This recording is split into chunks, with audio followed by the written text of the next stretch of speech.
So maybe you've heard about it, the keto diet. I mean, it's everywhere you turn. Hollywood celebrities are doing, and you see these dramatic before and after pictures on Instagram by people who are following it.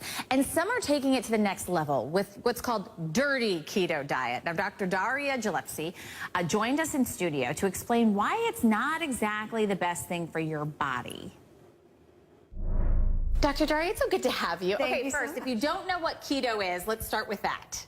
Yes. So what is keto? So our body typically burns glucose for fuel. Yeah. So keto says instead we're not going to eat in any glucose because we're not going to eat carbs. So our body has to burn fat for fuel. And then there's this new trend now called dirty keto, which says it doesn't matter what kind of protein and fat you eat processed meats, processed cheese, just keep your carbs low. And you say that's bad. Why? Well, yes, and I get it. Because we lose a lot of weight doing it. Exactly, and people see this and say, wow, I can eat my burgers and all of those things that I want. But really, all they've come up with is a new way for people to eat really badly. And here are some examples of the really bad keto foods. So no English muffin, so you're getting your protein with your eggs, your cheese, and your sausage. Exactly. Why is that bad? So a couple things happen with keto, short-term and long-term. So short-term, you develop the keto flu, is what they call it. And dirty keto, that's even worse. Weakness, fatigue, diarrhea, constipation. It sounds like a bad commercial.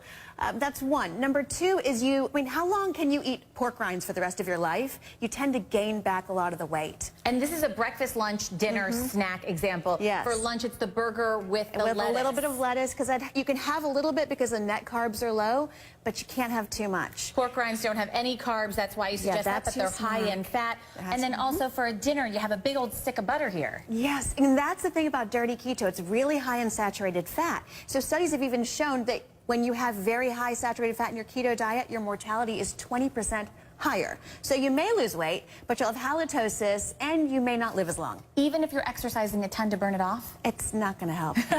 Sorry there. It's still bad for you. So this and you're not going to want to. If all you're eating is steak and butter, you don't feel like exercising, and actually your exercise performance goes down. So even if you lose a ton of weight, not necessarily healthy, here's some good stuff for you. So for breakfast. So I call this just the real foods diet. And studies have shown it doesn't matter if you're low carb or low fat. If you're sticking to real unprocessed foods, you will lose weight. You don't have to eliminate a macronutrient. You don't have to count carbs or count calories. Just stick to this. And I'm seeing carbs in here in the fruit, and so carbs are okay. Absolutely, absolutely. Snack, carrots, and hummus. So have lots of good fats. We have guacamole here. We have eggs here. Lots of good fat. Here we have a turkey burger with olive oil and sauteed mushrooms. You can absolutely have that and have volume. The produce lets you get the volume to really fill yourself up, and then you're lots of good fats here. We have salmon and a salad, and again, I like to make a dressing, a little bit of mustard and olive oil and balsamic vinegar. Gives you flavor, makes you full, and you feel better. So in all of these cases, there's some form of carb. It's the good carbs. So does that mean we would lose weight slower but in a healthier way? So you may lose weight slower, but if you're doing this, you're really cutting out all those processed grains, processed sugar. People will see the weight fall off,